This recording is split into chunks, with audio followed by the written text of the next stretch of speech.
This is the Late Round Podcast with your host, JJ Zachariason.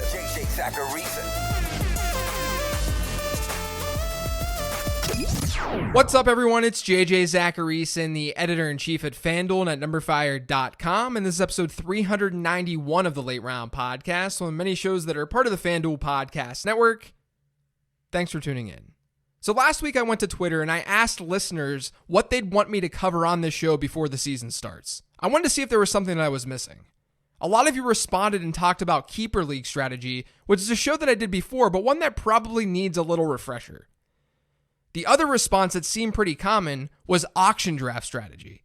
I did an episode on auction drafts years ago, but that also should probably be redone and updated. So I'm going to cover both of those topics over the next 2 weeks.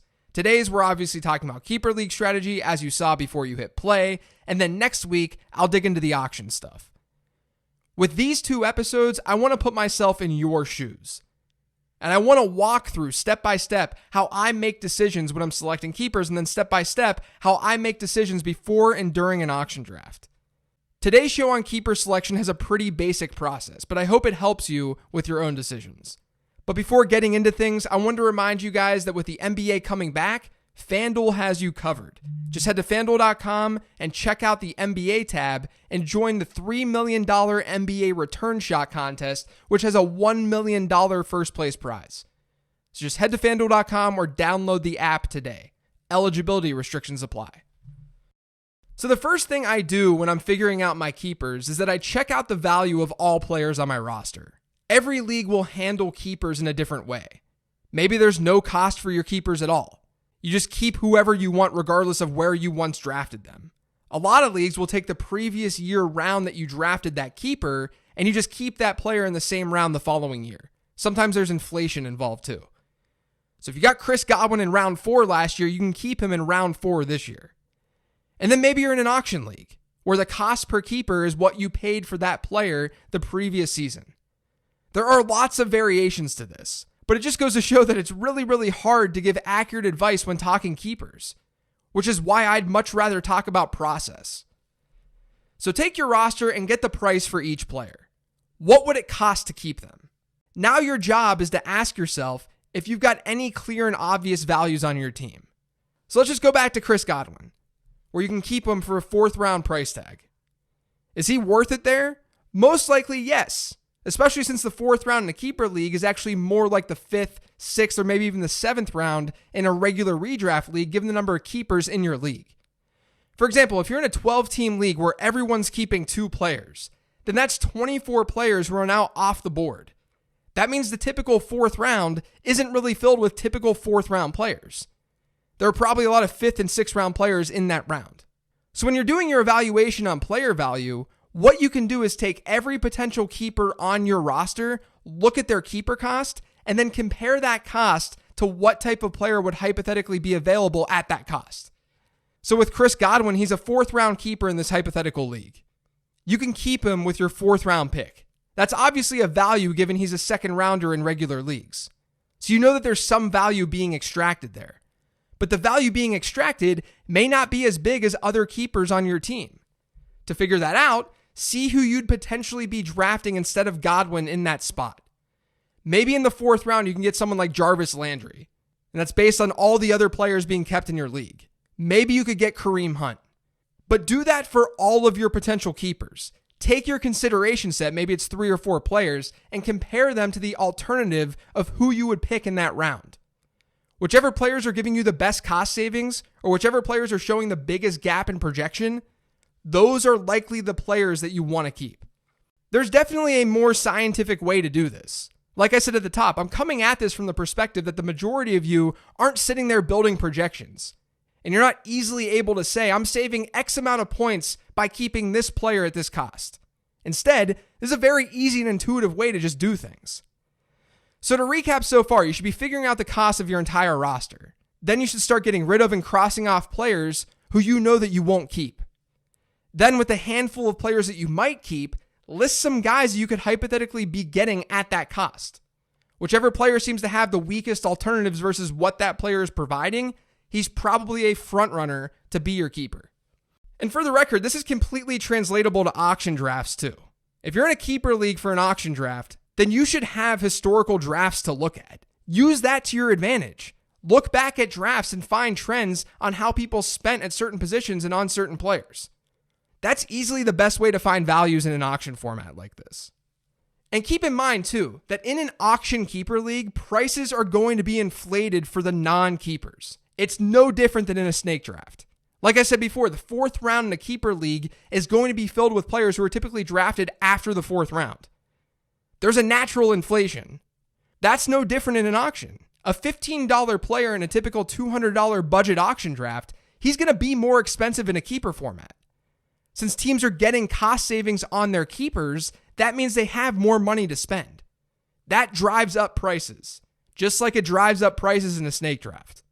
This very simple process should help with one of the most common questions that I get on keepers, which is a pretty high level one. It's a pretty general question, but it's along the lines of, how do I know I should keep a really high scoring player at a slight discount versus one who's not as high scoring, but appears to have a bigger discount? Or for example, how do you know if you should keep, let's say, Derrick Henry for a 1st round pick versus Mecole Hardman for a 16th round pick? Henry gets drafted in the 1st round, so it may not appear to be a huge value. Mecole Hardman might go in round 10 or something. So it's a clear multiple round savings. And I think these are super valid questions, but they're also very, very difficult to answer. But that's why we've got the process that I just talked through, so you can figure it out without having to ask a fantasy analyst. You're looking at 2 very different players with very different outlooks.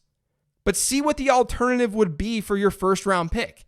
If instead of keeping Derrick Henry, you know that you have the 102 in your snake draft and you know that Christian McCaffrey and Saquon Barkley are both going to be in the player pool, then by keeping Derrick Henry, you're foregoing an opportunity to get Saquon Barkley, who's better. So it wouldn't make any sense to keep Derrick Henry in that scenario no matter what. If that 102 is someone like Josh Jacobs, then there's a gap in projection. Derrick Henry is giving you X more points or has X better of an outlook than Josh Jacobs. With Mecole Hardman, that 16th rounder might be someone like Robbie Anderson or something.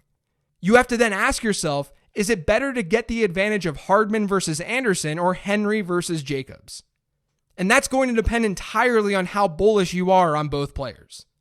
Now, a lot of you are going to have a keeper league decision that doesn't involve cost at all. You just keep players, they're on your team, and the draft starts normally in round 1 with no keepers in that draft.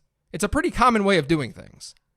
Realistically, I could say just check out my rankings and whichever player I have ranked higher, you should keep that guy. But it's not that simple. And don't let a fantasy analyst tell you that it's that simple. Let's say that you're between Tyreek Hill and Josh Jacobs. Again, there's no cost related to these players. My rankings may have Tyreek Hill ranked ahead of Josh Jacobs, but you shouldn't automatically keep Tyreek Hill.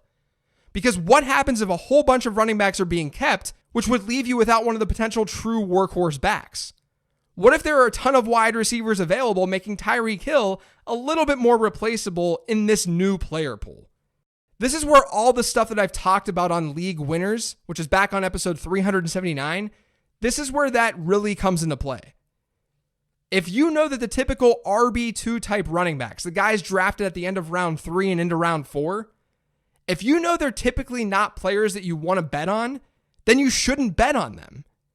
So if you're in a scenario where Josh Jacobs, who's part of this group of running backs with true top 10 upside, if you know that he'd be by far the best available running back if you didn't keep him, even though Tyreek Hill is ranked ahead of him, you should still likely be keeping Josh Jacobs. You can then fill your wide receiver spots with non-Tyreek Hill players, unless you just draft Tyreek Hill, but you're then creating a lineup that at least has a higher probability to hit at all positions rather than just the wide receiver position. That's why these questions are so difficult to answer, you guys. People will hit my mentions asking me, should I keep Tyreek Hill or Josh Jacobs? And the answer is, I need way more information. I need to know who else is being kept. I need to know what the landscape looks like. Because it's not like every other player in the player pool is going to be available to draft. Everything changes. And if you have more than one keeper, if that's just one of the many decisions that you're making for that league, then it all just becomes even more convoluted. That's why having a general, easy to understand and implement process is so important. That's why I wanted to bring back this topic and this episode. And maybe this short podcast today didn't help you at all. Maybe I just stated the obvious. Maybe I even missed some things to consider. After all, there are tons and tons of keeper league structures. But hopefully after you listen to this, you feel more confident in your own ability to make that keeper choice. That's really what this is all about. That's going to do it for today's show, though. Thanks to all of you for listening. If you've yet subscribed to the Late Round Podcast, make sure you are by searching for it pretty much anywhere podcasts can be found. And don't forget to follow me on Twitter @LateRoundQB. Thanks, everyone. I'll talk to you later in the week with the mailbag episode.